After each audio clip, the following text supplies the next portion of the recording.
राजस्थान, हरियाणा, पंजाब, हिमाचल प्रदेश, उत्तर प्रदेश और मध्य प्रदेश के कुछ इलाकों में गुग्गा पीर एक लोकप्रिय लोक देवता हैं, जिनके नाम पर भाद्रपद की नवमी को लाखों लोग दूर दराज से राजस्थान के हनुमानगढ़ जिले में भादरा के नज़दीक मैडी नामक स्थान पर मेले में आकर धोख मारते हैं। इसके अलावा इन इलाकों में मुख्य मैडी की नकल में करीब करीब हर गांव या शहर में एकाधिक गुग्गा मैडी पाई जाती है। इसमें ध्यान देने वाली बात यह है कि ज़्यादातर गुग्गा मैडी की इमारतों के चारों कोनों पर एक एक मीनार बनी होती है, जो मैडी को एक इस्लामिक स्टाइल का रूप देती है। मैडी के अंदर या तो मजार बनी होती है या घोड़े पर सवार हाथ में भाला उठाए हुए जहारवीर गोगा की मूर्ति। गुग्गा में आस्था रखने वाले हिंदू भी हैं और मुसलमान भी। सभी जातियों के लोगों की आस्था गुग्गा पीर में दिखाई दे जाएगी, लेकिन सामाजिक रूप से छोटी समझे जाने वाली जातियों के कुछ लोग गुग्गा नवमी से कुछ समय पहले ही विशेष रूप से सक्रिय दिखाई देने लगते हैं। वे गुग्गा का निशान लेकर डेरू यानी डमरू बजाते हुए एक खास लोच में झूमते हुए गुग्गा के जीवन से जुड़े गीत गाते हैं। उनमें से कुछ एक लोहे की सांकल से बने हुए एक गुच्छे से खुद को ताजिए की तरह जोर जोर से पीटते हैं। उन्हें दर्द का कोई एहसास भी नहीं होता और वे गीत गाते हुए घर घर जाकर भिक्षा मांगते हैं। सभी घरों में उनको इत्मीनान से भिक्षा मिल जाती है। गुग्गा मैडी पर मत्था टेकते हुए या गुग्गा के नाम जागरण वाली रात के दौरान कुछ एक भक्तों में हिस्टीरिया के दौरे की तरह शरीर में अजीब सी अकड़न, बहुत ही विचित्र आवाजें जैसा कुछ घटता है। उसके बारे में यह कहा जाता है कि उनमें गुग्गा की शक्ति सवार हो गई है। किसी धार्मिक ग्रंथ या शास्त्र में गुग्गा पीर का कोई जिक्र नहीं आता और न ही उनकी पूजा का कोई शास्त्रीय विधान मौजूद है।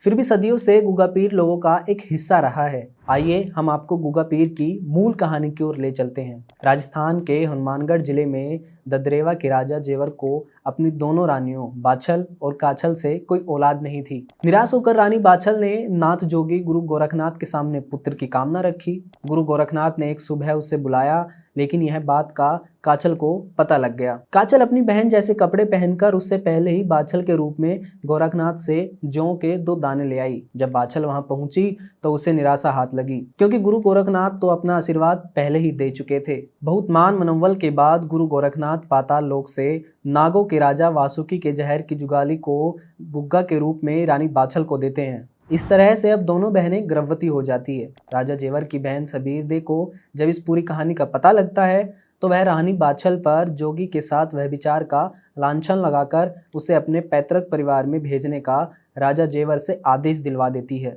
गर्भावस्था की स्थिति में ही रानी बाछल वहां से निकल जाती है। अपने मायके जाते समय रास्ते में एक सांप गर्भ में पल रहे गुग्गा को डसने की कोशिश करता है, लेकिन असफल होने पर वह सांप उनके बैलों की जोड़ी को डस लेता है और इस प्रकार दोनों बैल मर जाते हैं। गर्भ में पल रहा गुग्गा अपनी चमत्कारी शक्ति से दोनों बैलों को जीवित कर देता है और अपनी गर्भवती मां को वापस ददरेवा लौटने को कहता है। आरसी टेम्पल द्वारा संग्रहित लीजेंड्स ऑफ पंजाब के अनुसार बाछल अपने पिता राजा चंद्रभान के यहाँ चली जाती है, लेकिन गर्भ के 12 महीने के बाद भी पुत्र का जन्म नहीं होता। एक रात को राजा जेवर की सोते हुए व्याकुलता बढ़ जाती है और वह रानी बाछल को खुद ससुराल जाकर वापस लाता है। वापस आकर जब गुग्गा का जन्म होता है तो सारा महल अपने आप ही रोशन हो उठता है। उधर काछल 2 बेटों को जन्म देती है, जिनका नाम अर्जन और सर्जन रखा जाता है। गुग्गा के जवान होने पर उसका रिश्ता संगलदीप की राजकुमारी सीरियल से होता है। अब यहाँ से एक दूसरी कहानी शुरू होती है। सगी मौसी के जुड़वा बेटे अर्जन और सर्जन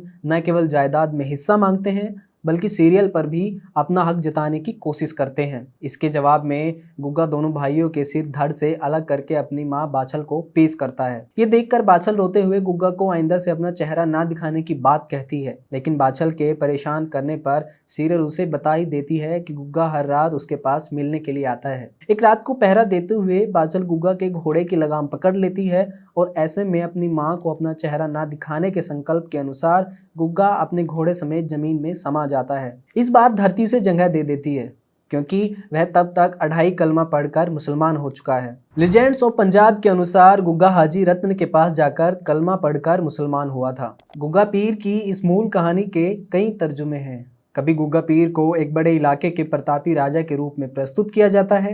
एक कहानी यूं भी बताई जाती है कि गुग्गा पीर आक्रमणकारी मोहम्मद गजनी से लड़ते हुए शहीद हो जाता है। ये भी बताया जाता है कि पश्चिमी उत्तर प्रदेश से लाखों की संख्या में पीले पोशाक पहनकर जो लोग मैडी पर आते हैं, उसका कारण ये है कि सीरियल उस इलाके से थी।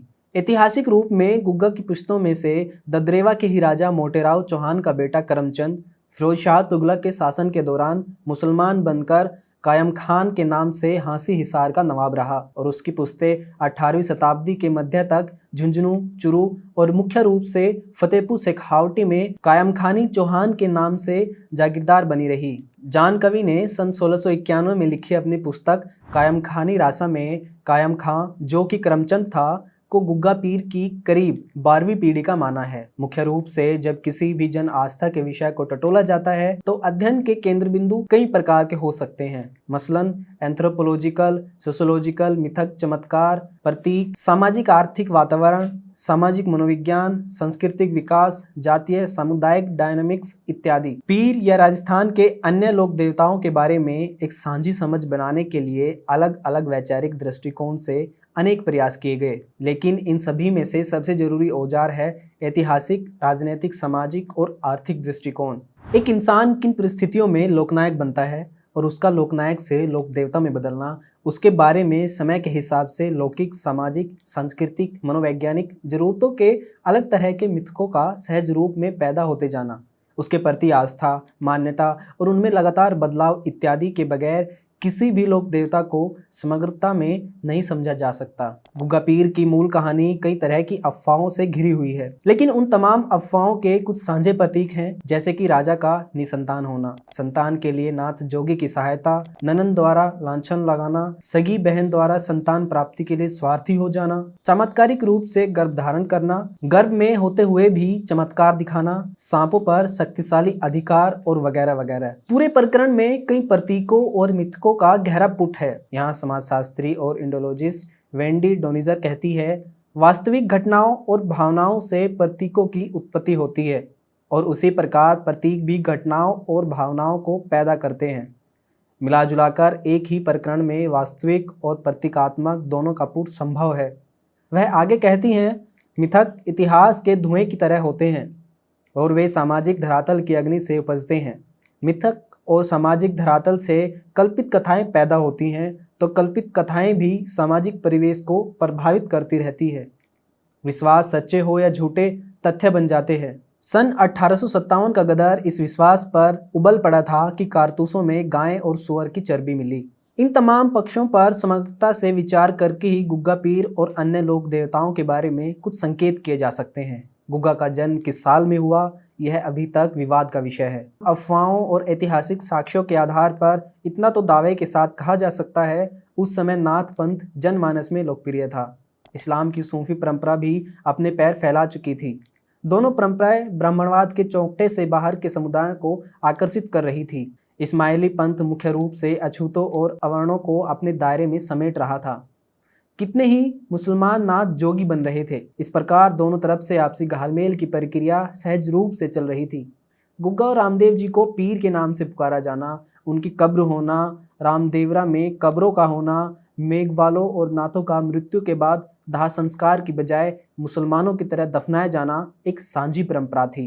लेकिन 18वीं 19वीं सदी में एक बड़ा राजनीतिक परिवर्तन देखने को मिला है। जिस समय केंद्र में मुगल साम्राज्य का पतन होना शुरू हो चुका था, साथ ही साथ मुगल साम्राज्य की सक्रिय हिस्सेदार रहने वाली राजपूताना शक्तियां, चाहे वो जोधपुर हो, बीकानेर हो, जयपुर हो, जैसलमेर हो, उदयपुर हो या कोई और, सभी शक्तिहीन होने लगी। 19वीं सदी में अकाल की मार भी बहुत बड़ी थी, जिसने लाखों लोगों को दरबदर कर दिया। ऐसे माहौल में एक बौखलाहट की मानसिकता देखने को मिलती है। राजपूत ब्राह्मण चौकटे में सीमित रूढ़िगत धार्मिक देवता, मंदिर और कुलदेवी की मान्यताएं अब रूप बदलने लगी। बदली हुई परिस्थितियों में राजनीतिक, सामाजिक, नैतिक पैमानों को नए सिरे से खड़े करने की चुनौती जो आन पड़ी। स्थिति को ठीक करने के तौर पर राजपूत अभिजात शासक वर्ग ने आमजन में अपनी स्वीकार्यता को बढ़ाने के लिए लोकप्रिय प्रतीकों, मिथकों और लोक देवताओं को अपनाना शुरू कर दिया। उदाहरण के लिए जोधपुर की पुरानी राजधानी मंडोर में 1707 से 1749 के दौरान 33 करोड़ देवी देवताओं का एक स्थान बनाया गया और वहीं पर गुग्गा पाबूजी, रामदेव, तेजाजी को मिलाकर 9 लोक देवताओं की मूर्तियां भी स्थापित की गई। अब उच्च जातियों की लौकिक जरूरतों को पूरा करने के लिए गुग्गा भी उनके दूसरे देवी देवताओं के बीच एक अपनी जगह बना चुका है। जबकि कई निम्न वर्ग के समुदायों के लिए गुग्गा आज भी उनका मुख्य इष्ट देवता है।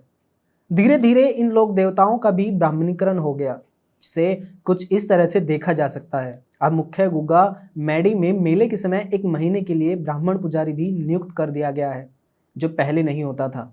अब गुग्गा मैडियों में शिव, हनुमान, गणेश, कृष्ण आदि दूसरे हिंदू देवताओं की मूर्तियां भी स्थापित की जाती है।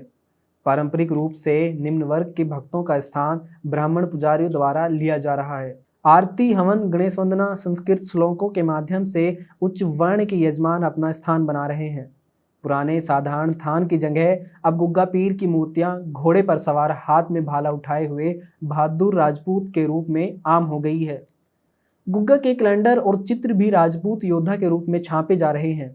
इसके अलावा गोगा पुराण, गोगा चालीसा, गोगा आरती आदि पुस्तिकाएं थोक में बेची या बांटी जाती हैं और इन सब में गुग्गा को गुग्गा पीर की बजाय गुग्गा वीर लिखा जाता है। कुछ इस तरह से एक जननायक का जन्म और बहिष्कृत और अछूत समाज के लोक देवता के रूप में पीर से अब वीर की हैसियत में एक छोटे हिंदू देवता की तस्वीर हमारे सामने है।